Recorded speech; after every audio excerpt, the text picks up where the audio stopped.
Good evening guys. চ' চাওকচোন নিজে হাতে কৰা সেইজোপা কুন্দুলি সেইয়াবোৰ ওলমি লাগি আছে দেখিছে। এয়া কুন্দুলি পাৰিছিলোঁ, এডাল ডাং দেখিছে। তাৰপিছত এইবোৰ কুন্দুলি লাগিয়ে আছে ওপৰত চব।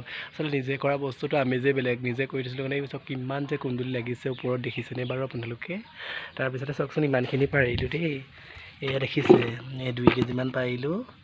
ঘৰৰে কুন্দুলি কিমান ডাঙৰ ডাঙৰ চাওকচোন। ইডাল দেখিছেনে কিমানডাল চব বেলেগ ডাঙৰ। কোনে কুন্দুলি খাই ভাল পায়, মই কিন্তু বৰ ভাল পাওঁ। নিজৰ হাতেৰে কৰা বস্তু চাওকচোন দেখিছে গাইজ। এইখিনি দেই নিজৰ হাতেৰে কৰা ঘৰৰে কুন্দুলি ফ্ৰেছ বস্তু খাইছোঁ। অকল যিবোৰে যে মোক কমেণ্ট কৰে অকল মেখেলা চাদৰ পিন্ধি চুইজাৰ পিন্ধি ভিডিঅ' বনাই নুফুৰোঁ, মেকআপ কৰি হেনো চুইজাৰ পিন্ধি ভিডিঅ' বনাই, মোৰ কাম নাই। মোৰ কাম আছে নাই এইবিলাক চব কৰ্মই ধৰ্ম। ভিডিঅ' বনাওঁ সেইটো মনোৰঞ্জনৰ কাৰণে, কিন্তু নিজৰ কৰ্ম এৰি দিয়া নাই। ঘৰত চব কৰি থৈছোঁ দেই। আৰু চাওক সেয়া কল খাব পৰা হৈ আছে দেখিছে। থুকাই চেনিকল এতিয়া ঠেকা দি থৈছিলোঁ ভাগিলে, থুকাই খাব পৰা হৈ আছে। ঘৰত চব কৰি থৈছোঁ। চেনিকল, জাহাজী কল, ভীমকল, মালভোগ কল চব আছে। পাণ সেইজোপা পাণ গছ দেখিছে। এইবোৰ তামোল গছ লগাই থৈছোঁ, সাঁচি গছ লগাই থৈছোঁ।